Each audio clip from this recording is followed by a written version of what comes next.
Okay, we're here with Dorrian van Rijsselberghe. Dorrian, welcome to Tech Talk Live Sail Die. Thank you very much. And that's not a good start. Okay, so take two. We're here with Dorrian van Rijsselberghe. Dorrian, welcome to Live Sail Die Tech Talk. We've got a little bit of a gloomy day outside, so we decided to have a chat about these brand new wind foilers, mate. You're a two-time Olympic gold medalist. And how many world championships you won? So far 2. So, yeah, 2 on 2. So far, that's an ominous warning to your competitors. So, mate, you've mastered the RSX class, obviously. Two-time world champion, two-time gold medalist. Explain a little bit about what gets you excited about this foiling. Oh, this foiling gets me very excited, of course. Just because in the low wind, we just go so fast. And it's just so much more going on than just pumping around circles. So yeah, now I'm very excited about these things. There's lots of technical things that are coming to play. So yeah, good stuff. And I guess from guys at your level that, you know, like I said, mastered it all, it's almost like going back to the beginning again. Exactly. The crashes are phenomenal.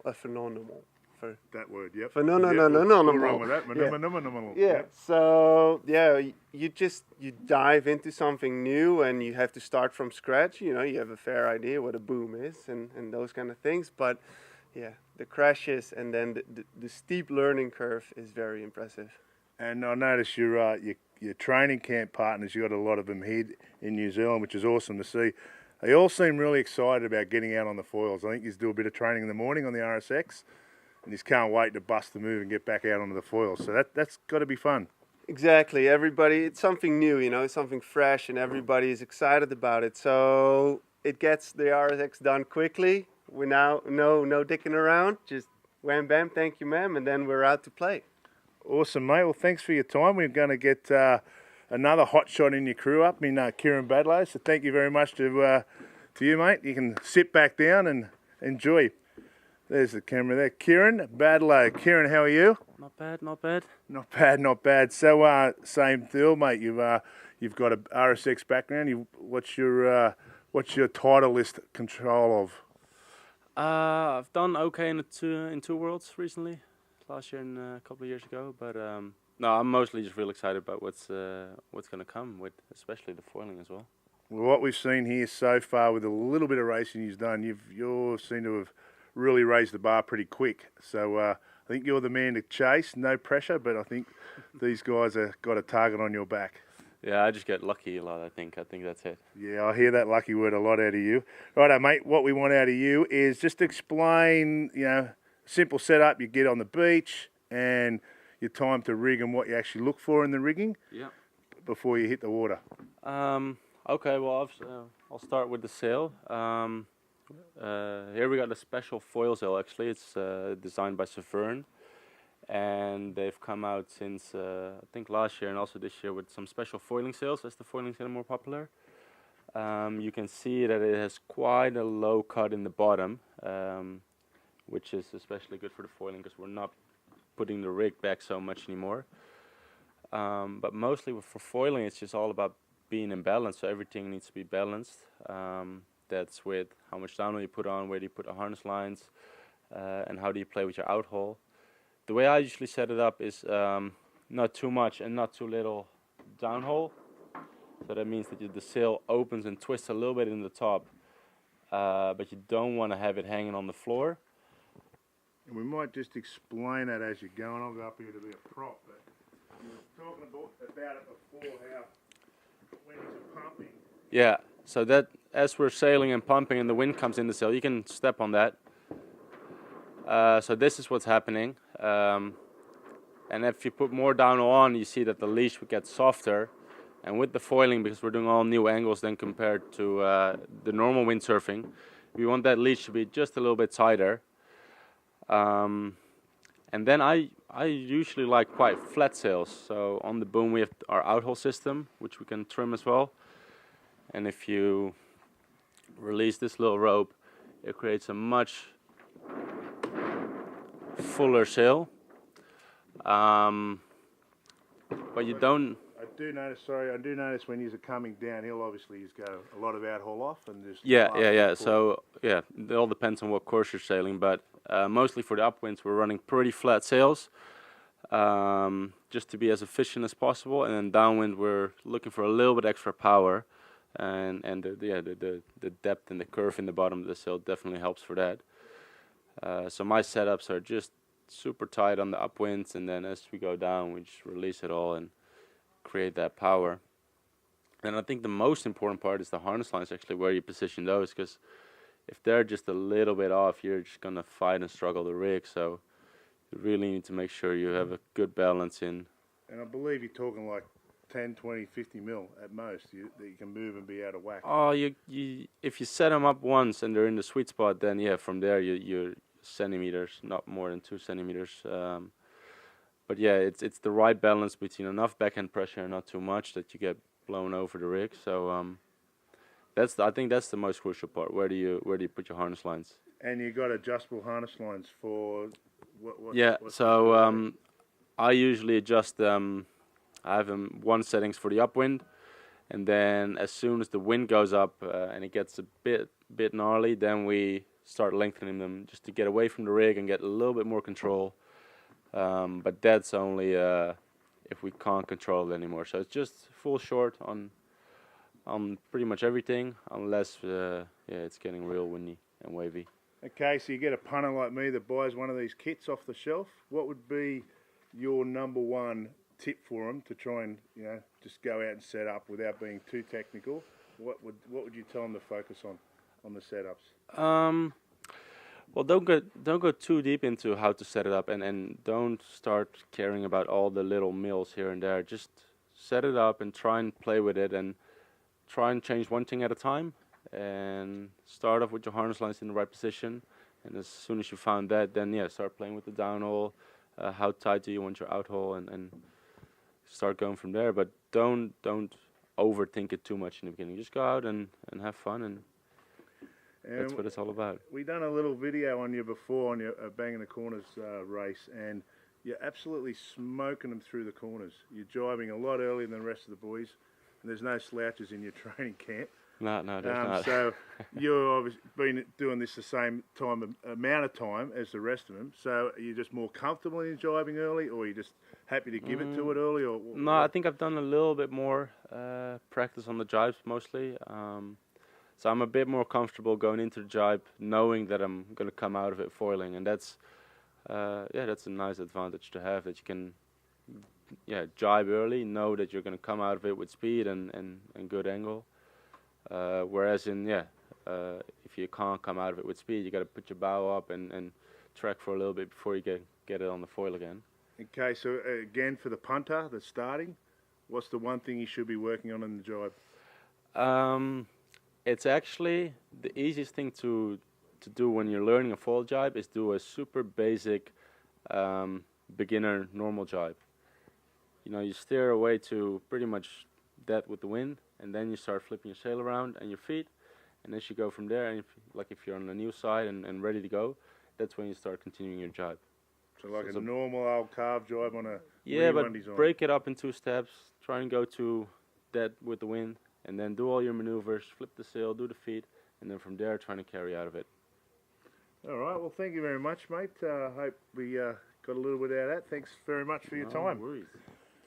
Okay, now we're going to be joined by the master, the coach of these amazing athletes in Aaron McIntosh. Aaron, welcome. Good afternoon. How are you? Nice to be here. I'm going well, mate. I'm going well. So you're obviously the coach of these guys. You have been for, 8 to 10 years or something you were saying? Yeah, 10 years with Dorrian now, and coming up 5 years with Kiran. So having a lot of fun and playing windsurfing and recently wind foiling. And you were a windsurfer in the younger days, and now you're back into the foiling windsurfing, which has brought a couple of your mates back because it's exciting. They can get back. It's not they don't get bashed by their bodies. And you're saying that it's a new enthusiasm in windsurfing because people are seeing foiling as the way forward. Well, what it is, windsurfing's amazing sport, full stop, and we've all shared an amazing journey. And from there, we've evolved into wind foiling. And what has happened is all these old windsurfers have come out of the woodwork. It's just the sport's evolved, and we're learning the same thing but slightly different. So I think the most impressive thing is what we do in light winds, and everything's lighter, everything's faster, and now we're getting fleets back together. You know, we've got the meeting of the generations and the meeting of the classes as well. That's pretty exciting to see, you know, people coming out of other boats looking at what we're doing and go, wow, that's pretty cool. The price is right, the performance is there, and well, the racing's happening, we're having a lot of fun, and we're back on the water en masse. You mentioned the price, mate. For me to go and buy one straight off the cut, what is it? It's about the same price as a laser, so about $12,000. So that's Kiwi dollars. I think it's for performance wise, it's very, very cheap compared to a Moth or a Wasp or a Nacra or a 49er. So amazing performance, the right price, and yeah, we're having fun and we're all doing it. So for 12 grand, you get a board, the foils, the whole lot on the water, ready to rock. Pretty much, that's pretty much race setup. So give or take here. Okay, so we'll talk a little bit about race setup. You were saying before, you being the coach, you obviously spend a lot of time looking at the sails and the way these guys operate. Just talk to us about how you segregate the rig in the three. We might just tuck over here, and you're saying it's like you've got three sections. So just explain that a bit. Well, you know, when you're racing, you've got a varying wind strengths and wind directions, and the idea is having a sail setup that's optimum. So what I try and do is break the sail down into three parts. We've got the foot of the sail, or the bottom third of the sail, I call that the power zone. The middle of the sail, which is you know, your leech tension, that's really important for height and a height upwind. And then you've got the top of the sail, which is really important for acceleration. So whenever you've got a problem, you know, you don't have enough power, I look at the bottom of the sail. If I'm looking at my height upwind, I'm looking at the middle of the sail. If I'm looking at my acceleration, I'm looking at the top of the sail. So varying the downhaul is going to help your acceleration, but it's also going to take power out of the sail. Pulling your outhaul on is going to give you a little bit more leech tension and support the middle of the sail. Very basic way of looking at it, but when you've got a problem or you've got an advantage, you go, well, where is my advantage, or where's my disadvantage? What's wrong? And simple concept, breaking it down in three parts, identify the area. A little bit more outhaul, fix the height, got rid of some of the power. Now I'm a little bit slow, bit of downhaul, bit more twist, bit more acceleration. So quite basic, but windsurfing is probably, what I believe, one of the purest forms of sailing. So it's all done on feel, and you've got to feel and understand what's going on with your rig. It's great to sail with other guys. You get a gauge of who's going fast, who's going high, who's getting through the lulls better than the others. So analysing this, feeling it, understanding it, and making the correct adjustments is really the key to get the performance out of the gear. And then big part of the gear, obviously, is the bit that makes us go up. Yeah, and exactly. that's these things here, the foils. So just explain what we've got here, mate. We've got a race kit, yeah? Yeah, exactly. This is what they call a starboard race foil. It has a mast length, a carbon fibre mast. It's 95 centimetres long. This is an aluminium fuselage. It all comes apart. It's 115 centimetres long. Rear tail wing, 25 centimetres squared, and our front wing, which is 900, so 900 centimetres squared. And so there's a certain aspect ratio that's working and certain thickness. So that the thicker the foil, the more lift; the thinner the foil, the faster.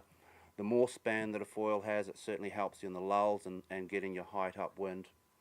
The basic, we've been sailing on the starboard gear for the last year. We've pretty much sort of created our own one design class here. Everybody's using the starboard race foil. We're foiling in 6 knots and sailing in up to 25 knots. We're using one sail with the men, which is a 9 metre. The girls are using an 8 metre sail. It's absolutely stunning, the performance and the range that we're getting out of this equipment. So that's exciting. And you've got another foil you can go to, or in the option, or is this just something you're trialing to see which way is the best and most stable at the moment? Well, we've been sort of focusing on what could potentially be the Olympic class, and that's quite exciting. You know, the RSX class has been around, it's done 4 Olympic cycles. That's been great. The sport's now evolved, and now we're wind foiling. We've started off with an 800 wing. We went to 1,000 wing. The 1000's great, very, very bottom end, gets us up and gets us going, but we struggle on the top end. So we're trying to simplify the package. Trying to balance, yep. And the 900 seems to work really well from, you know, the bottom end to top end. It's got good control, good stability. And yeah, of course it's a little scary out there when it gets breezy, but that's half the fun. That's why we're doing it. And just at the top of the board, we've got, you know, obviously uni and a couple of foot straps. So one thing I've noticed is the boards are bloody wide. There's no doubt about that. That's just a leverage thing. Yeah, pretty much. You know, there's kite surfing boards that are very, very narrow, and they heel their boards a lot, and they get their lateral resistance through loading up and pressuring the foil. If we do that, our rig falls to windward and we lose the power of the rig. So we're trying to keep our rig very upright, and having the width on the board gives us a lot of righting moment and a lot of pressure on the foil. You notice the boards are really wide in the tail, but they're also really wide in the front. Wide in the front seems to help, you know, that a little bit of ground effect, and also gives you volume for, you know, when you're in displacement mode and tacking. Tacking, and when you touch down as well. You know, if you have a very narrow board, when you touch down, you're pretty much going to get pitch poled over the front. These boards being wide at the front are really forgiving. And you've got a couple of adjustments here in your universal. So, you know, the range, you're obviously not moving it far. So just explain what you would be telling your athletes with the range. Well, again, as Dorrian and Kiran have explained, you know, it's all about the small settings and small adjustments and understanding where you go. So we have a few basic measurements. We measure from the centre of the fin, of the front fin, to the centre of the mast base. And can you tell us that measurement so the rest of the world can catch up? No, definitely not. You know, I have to kill you and the cameraman as well. But you know, we're working through a range of about 4 or 5 centimetres from light wind, getting foiling, to, you know, overpowered and survival conditions.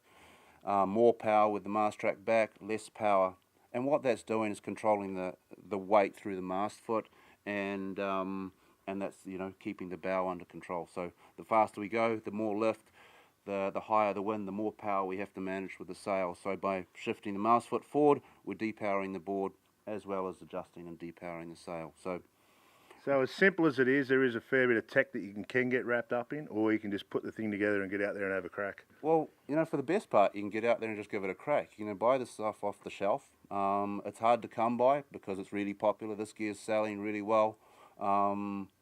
It's working. It's the best gear around, and we're all doing it and we're all loving it. So we're getting a lot of people go and buy the right gear, understand the basic settings that we're giving them, and all of a sudden they're up and going really quickly and really easily. And I think with any sort of foiling that we're seeing, any evolution of foiling, it's all about people who have been doing it for so long, and then all of a sudden foils get involved and they're just young again.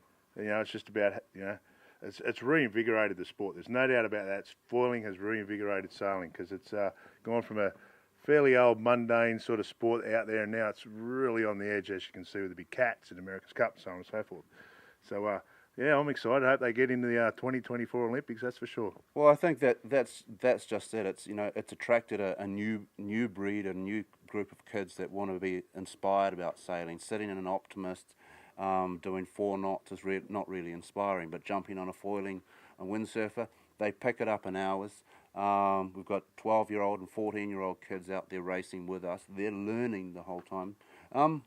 We're inspiring a new generation, and sailing's evolved, and right here windsurfing's evolved. So we're excited about the future, and foiling seems to be the theme of the week, and that's why we're here. Unbelievable. All right, thanks for your time, and I hope you all enjoyed that little dive into this team, and yeah, have fun.